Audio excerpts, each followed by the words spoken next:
넣고 한번 법령을 한번 좀 봐보죠, 같이. 그래서 보시면 어디까지냐면 수입항까지의 운임, 보험료, 급박 운송과 관련되는 비용. 그래서 세 가지 나오죠. 첫 번째 운임, 두 번째 보험료, 세 번째 운송 관련 비용. 이렇게 세 가지는 대통령령으로 정하는 바에 따라서 결정된 금액이 있고, 그 금액을 실제 지역 가격, 즉 그 PAPP에 가산 조정해줘야 된다라는 뜻이에요. 그래서 다만 기획적으로 정하는 수익물품의 경우에는 전부 또는 일부를 제외할 수도 있다라고 해가지고 예외 규정을 두고는 있는데, 여기에서 보면은 선언적으로만 하고 나머지 다 어떤 금액 혹은 어떤 걸 제외하는 금액을 다 대통령령 밑으로 둬버리고 있죠. 그럼 대통령령 가면은 또 하위, 또 하위. 그래서 결국에는 우리가 고시까지 내려가는데, 이렇기 때문에 우리는 운임, 보험료, 그리고 운송 관련비, 이렇게 세 가지를 선택적으로 조정을 우리나라에서 해야 되겠구나라고 인지하시면 돼요. 근데 핵심은 이런 거죠. 운임이라고 하는 거는 어떤 시각을 갖고 있냐면, 우리나라에서 반드시 우리나라에 들어올 때 누가 부담했는지는 모르겠어도 발생은 한다는 거예요. 무료로 들어올 수는 없다. 그러니까 이게 판매자가 부담을 했든 구매자가 부담했든 상관은 없는데 발생은 반드시 했을 것이다 라고 보는데, 그래서 얘는 반드시 조정을 해요. 근데 보험료 같은 경우는 발생주의예요. 발생주의. 보험료는 발생할 수도 있고 안 할 수도 있는 거예요. 그래서 실제로 그때 제가 이제 말씀드렸죠. 막 불에 타고 막 그런다고. 그런 사고들이 막 있는데 야수의 심장을 가진 형들이 보험을 안 든단 말이에요. 근데 보험을 들지도 않았는데 이 정도 들어올 때는 일반적인 보험이 10,000원 정도 드니까 10,000원은 과세하겠어라고 하면 굉장히 자의적인 해석이 돼버리는 거죠. 굉장히 자의적으로 가격을 껴맞추는 거잖아요. 그러니까 실제로 발생하지 않으면 과세하지 않을 거예요. 그리고 이 운송과 관련된 비용이라고 하는 거는 대부분이 이런 거예요. 운송을 하는 과정에서 부수적으로 발생할 수밖에 없는 비용들.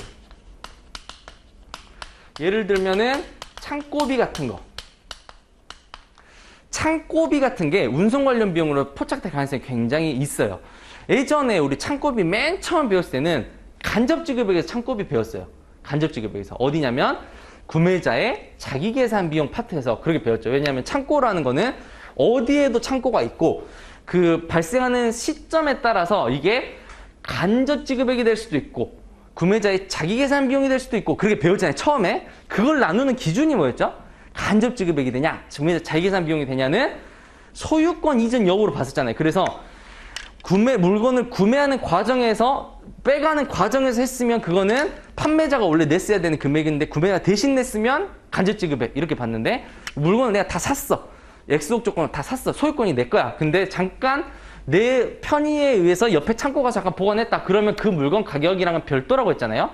근데 여기에서 말하는 이 운송 관련 비용의 창고료는 운송하는 과정에서 부수적으로 발생할 수밖에 없는 거. 물건이 이렇게 바로 왔으면 좋은데 오다가 천재지변을 만나가지고 제3국에 걸쳐서 어쩔 수 없이 여기서 창고가 발생했다라고 하면은 물건이 오는 과정에서 반드시 발생할 수밖에 없는 창고가 생겨버린 거잖아요.